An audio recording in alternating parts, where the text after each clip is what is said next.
June 16 దేవుని వాక్య ధ్యానం. నేను మీ మధ్య నడిచెదను, మీకు దేవుడనయుండును. లేవీకాండం 26వ అధ్యాయం 12వ వచనం. మన ప్రభువైన యేసుక్రీస్తు నామములో మీ అందరికీ ఉదయం శుభములు తెలియచేస్తూ ఉన్నాను. ప్రియులారా, దేవుని మహాకృపలో మరొక నూతన దినం చూచే ధన్యత ప్రభు మనకి అనుగ్రహించి ఉన్నారు. ఈ దినమును బట్టి ఆయనకే నేను సమస్త మహిమ, ఘనత, ప్రభావములు ఆరోపిస్తూ ఉన్నాను. ప్రియ విశ్వాసులారా, మీరంతా ప్రభువులో స్థిరులై ఆధ్యాత్మికంగా దినదినాభివృద్ధి చెందాలని నా యొక్క ఆకాంక్ష. మనము చాలాసార్లు మన విశ్వాస జీవితంలో, దైనందిన జీవితంలో మన చుట్టూ ఉండే పరిస్థితులను బట్టి తడబడుతూ ఉంటాం. ఆ తడబాటు మనలను దేవుడి నుండి దూరం చేసే విధంగా మాత్రం ఉండకూడదని ఈ ఉదయం మీతో చాలా స్పష్టంగా దేవుని సేవకునిగా మిమ్మల్ని ప్రోత్సహిస్తూ ఉన్నాను. ఎందుకు అనంటే, లేవీకాండములో ప్రభు ఇచ్చినటువంటి అద్భుతమైనటువంటి అభయం. నీ చుట్టూ ఎలాంటి పరిస్థితి అయినా ఉండొచ్చు, నీలో ఎలాంటి గందరగోళమైనా ఉండొచ్చు, ప్రభు అంటున్నాడు, నీ మధ్యలో నేనున్నాను, నేను నిన్ను నడిపిస్తాను.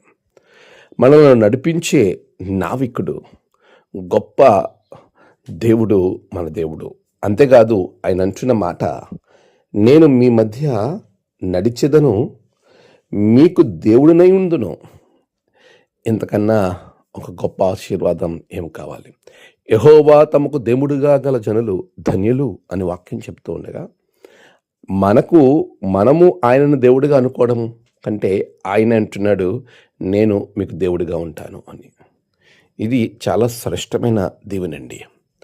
ప్రభువు మనకి దేవుడిగా ఉంటాడు.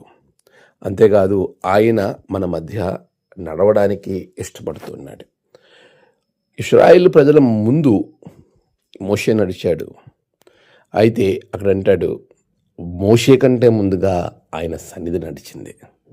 ఈరోజు దేవుడు మన ముందు నడిస్తే, మన మధ్యలో నడిస్తే, మనకొచ్చే ప్రతి సమస్య, ప్రతి కష్టం, ప్రతి బాధ, ప్రతి ఇరుకు, ఇవన్నీ మన వరకు రాకుండానే దేవుడు వాటి నుండి మనలను తప్పిస్తాడు. నీ కుటుంబ పరిస్థితి ఎలాగున్నా, నీ ఆధ్యాత్మిక స్థితి ఎలాగున్నా, నీ ముందు నువ్వు ఎదుర్కోలేని, నీవు జయించలేని సమస్య నీ దగ్గర ఉన్నప్పటికీ ఆ సమస్య వైపుకు చూడకు. ఆ సమస్యను పటాపంచలు చేసి నీకు సమాధానం ఇచ్చే దేవుడు నీ మధ్య నడుస్తున్నాడు అనే విషయాన్ని నీవు బలంగా నమ్మి ఆయన మీద ఆధారపడు.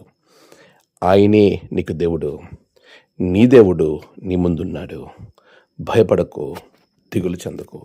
సమస్తము ప్రభు నీకు సానుకూలంగా, సమాధానంగా నీ జీవితాన్ని ముందుకు నడిపించబోతా ఉన్నాడు.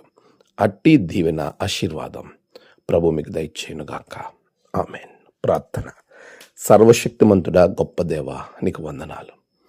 మా మధ్యలో నడిచే దేవుడవు, మాకు దేవుడిగా ఉన్న నాదుడవు. మమ్మలను సర్వసత్యంలోనికి నడిపించండి. సమాధాన పరిస్థితులు బిడ్డలకు దయచేయండి.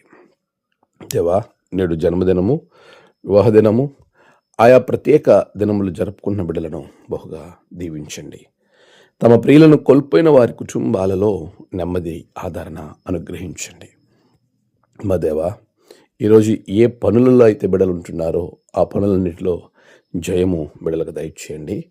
కీడు నుండి తప్పించమని, బలమైనటువంటి రక్షణ ఆనందం దయచేయమని ప్రార్థిస్తున్నాను. అనారోగ్యంతో ఉన్న వారికి మంచి ఆరోగ్యాలు దయచేసి ఈ దినమంతా నీ కౌగిటిన భద్రపరచండి. యేసు నామమున ప్రార్థించి వేడుకొంచున్నాం తండ్రి. ఆమేన్. తండ్రి, కుమార, పరిశుద్ధాత్మ త్రియేక దేవుని గొప్ప ఆశీర్వాదము తోడు మీకు ఎల్లవెల్లలా మీతో ఉండి మిమ్మల్ని నడిపించునుగాక. ఆమేన్.